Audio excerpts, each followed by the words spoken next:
Welcome to Slammed. We come to you from the depths of TD Garden, in the depths of the early part of the Celtics season, because we're just past the quarter mark and the Celtics played one of these kind of largely meaningless games. I know that's not like the sexiest way to start a podcast, but they played the Detroit Pistons, who are a 9-win team. They win 130 to 120. Jason Tatum, Drew Holiday are both sitting out tonight, but I think we still found some fun stuff. And most of the fun stuff really came from Jaylen Brown, particularly in the first half, and Kristaps Porzingis, who had a not career high, season high, 26 points. And you say season high, it's four games, but it's still a bright spot. So I think that's where I want to start. And we can expand that to the overall chemistry of the team that we saw on the court without Tatum and Holiday.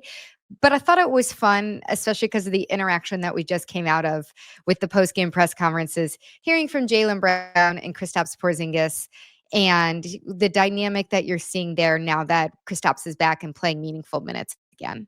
And you saw it right from when he returned. There's just a different kind of confidence and swagger with this team when they have him on the floor. And a lot of that, it goes beyond just the basketball side. He uplifts them like just mentally, just his presence. And he always has a smile on his face. And it just seems like it's contagious where all those guys having him on the floor, they seem to be more relaxed and they seem to have more fun. Like Jaylen is a completely different player when Kristaps is on the floor, and they're talking about it post game. They were just praising each other. So it's just incredible that beyond the basketball sense, how he elevates his team.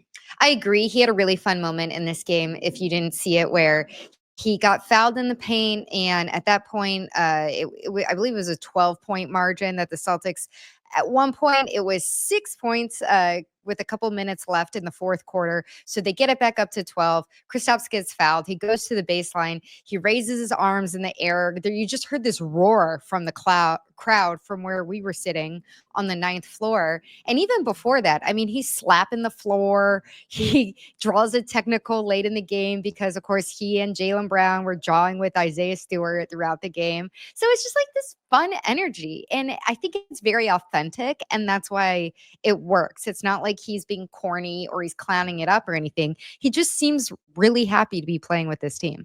And I think they need that on nights like tonight. When guys like Jason Tatum and Drew Holiday are out, you have a guy like Kristaps that, again, can change the game on a basketball sense, but also gives them a boost. And they're playing a 6-game stretch in nine nights right now. They're playing against the Detroit Pistons. Obviously, it's not an important game if Jason Tatum sits out. That's just the reality of it. This guy doesn't sit for anything. So they can use that kind of mental boost, that spiritual boost that Kristaps Porzingis brings to them. And that's probably one overlooked aspect of his game that he brings to the Celtics is everyone talks about the post, his ability to knock down threes, and all that was evident too. And of course, his rim protection, but also just his ability to change an atmosphere. And that's something Joe Mazzulla talks about often. Yeah, and I wrote about that, and I wrote about, even from a basketball perspective, he showed a little bit more versatility than we think about with him. We think about him as a rim protector, 3-point shooter, spreads the floor, unicorn guy, use him as you can. But you saw him going off of a pick set by Peyton Pritchard and getting in the paint and having a dunk there, or a layup, I should say, at one point, that I said to you, like, he looked like a praying mantis on that. Like, he does have these different aspects to his game besides what gets him on the highlights reel. But I want to ask you about Jaylen Brown, because the first half, he was pretty dominant. He had 16 points in the first quarter. He finished with 9 assists, which is a season high for him. And I believe his career high is 11 assists. So he got close. What did you make of his performance overall? There were ups and downs to it in the second half. At times, I thought he was trying too much to force and hunt shots when he was playing great, when he was playing in rhythm and playing with the flow of the game, when he was making those reads and making those passes. I thought he was great. And a lot of those shots, or a lot of the passes he made, could have been assists. Those potential assists tomorrow are going to be off the charts. Oh, stop. I cannot do the potential assists. No potential assists. He got 9 assists. He does not get credited with potential assists, Justin Turpin. When you wake up tomorrow and you log on to NBA.com, you'll probably see about 14, 15 potential assists. This is like a reverse Christmas Eve for me. The dread that I feel waking up tomorrow morning, the anti-Christmas of potential assists that I will get from you. He should have had a double-double with the assists, but they weren't making the shots. And, for you, that's, you didn't get, it doesn't count because they didn't get the assist. But for me, I'll be looking at the potential assists because Remember, like, you would think back to the Eastern Conference Finals against Miami, and he had 8 turnovers, 8 made field goals. So you would never expect this kind of performance from Jalen as a playmaker. And he talked about it, how experience is the best teacher. And that was probably the lowest point of his career. And ever since then, he's just gotten better and better and better. And now we're seeing it again this year, that he's just continues to grow in different areas of his game. Like, this is the best he's played as a playmaker.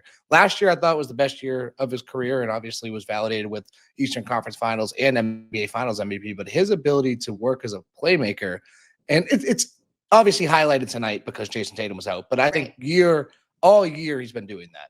And I think you can see, as you said, all year, he has a certain confidence about him, both on and off the court, because of the last 2 seasons that he's had, where I think that also gives him the confidence to be creative, sometimes to his detriment, but as a playmaker, it helps a lot when he's the guy who's getting trapped rather than Tatum being that primary guy because he was on the sideline. And we were talking about just the mental aspect that Kristaps brings to this team. I think no one has been alleviated more by the pressure of winning lifted off their shoulders than Jaylen Brown.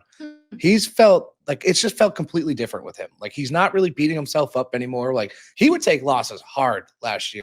Like, when they'd lose, he'd put a lot of it on him, and he still takes a ton of accountability and always takes responsibility when he's in the wrong. But it feels like he's so much more relaxed and goes from on the court to the podium, wherever it may be. It's just that pressure is off his shoulders, and that's helping him unlock another stage. So I'm going to let people have a peek behind the curtain right now. We were talking right after the first halftime, we started talking about, hey, what do you think about writing tonight? And you were going to write about the chemistry of this team overall and the level that they play at, even without Jason Tatum, Jrue Holiday, when it's a mix of other starters and the depth players. Where did you land on that concept at the end? I don't think it's what you're ending up writing about, but how confident do you feel in that assertion when we saw a pretty rough third quarter and some areas where it really slipped up in the fourth quarter as well? Yeah, the defense wasn't great all night, so that's why I kind of bailed on that, because the team wants to pride itself on defense, and they allowed 3 30-point quarters. Other than the first quarter, and if they didn't get off to that big run to start, we're probably talking a little bit differently tonight. So I kind of bailed on that, but it is still impressive when Detroit shoots 51% from the field and 51% from 3, and the Celtics commit 16 turnovers. Granted, Detroit had 21, that you're still able to win that game. So I do stand by that, and that idea was sparked by JB Bickerstaff pregame when he was talking about how the Celtics can just mix and match and they play connected and they are a team. And I think that was validated. They had 30 assists tonight. So I think that was obvious. And a lot of those lineups hadn't played much or sometimes any minutes together. So I still stand that way. But for a team that prides itself on the defensive end to allow 30 30-point quarters to a team that was bottom 8 in offense, it's a little bit different. A little bit of a hiccup. Yeah. So the Celtics have the Bucks coming up. That's going to be an interesting game. 7 straight wins for them. 7 straight wins for them. So maybe a team that's getting on track. It's going to be different than facing Tobias Harris and Cade Cunningham, I think, who both had a great night tonight, but otherwise the depth kind of falls off with Detroit. So you're going to be here for that game? I will, and I'll be here on Saturday as well. Marcus Smart's return. Oh, wow. I can't do that. I can't do it because I need to remain professional and I'll get too emotional in that situation. So this is called self-awareness.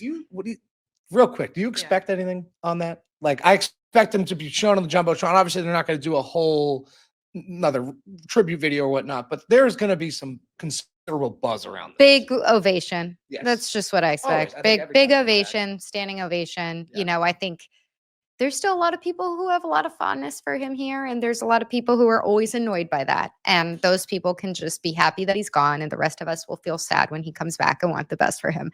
I just wonder, just because they won the championship, that's how that changes. But we'll see. It's going to be cool regardless. The Saturday night crowd, 8 p.m. tip-off. That's going to be rowdy. Right. And I will say, betting advice for Saturday, bet the Bruins to go to overtime. Every time they've had one of those double letters, the Bruins have gone to overtime. Just to make your life annoying. Of course, they've done it twice. They played the Toronto Raptors in the preseason. The Bruins played before. They did it again in the regular season. They played the Raptors again. It was the night Tatum at the game winner.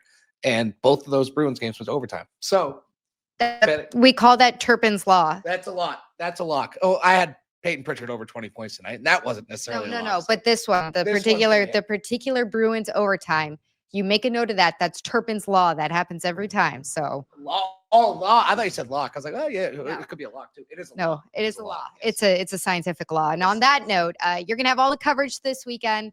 Thanks for listening to us. If you enjoy Slammed, please find us wherever you find your podcasts. Follow us on all your social media channels. We're on Instagram. We're on Twitter. We're gonna get this guy on Blue Sky at some point. This is how we finish every podcast now. And please like, subscribe.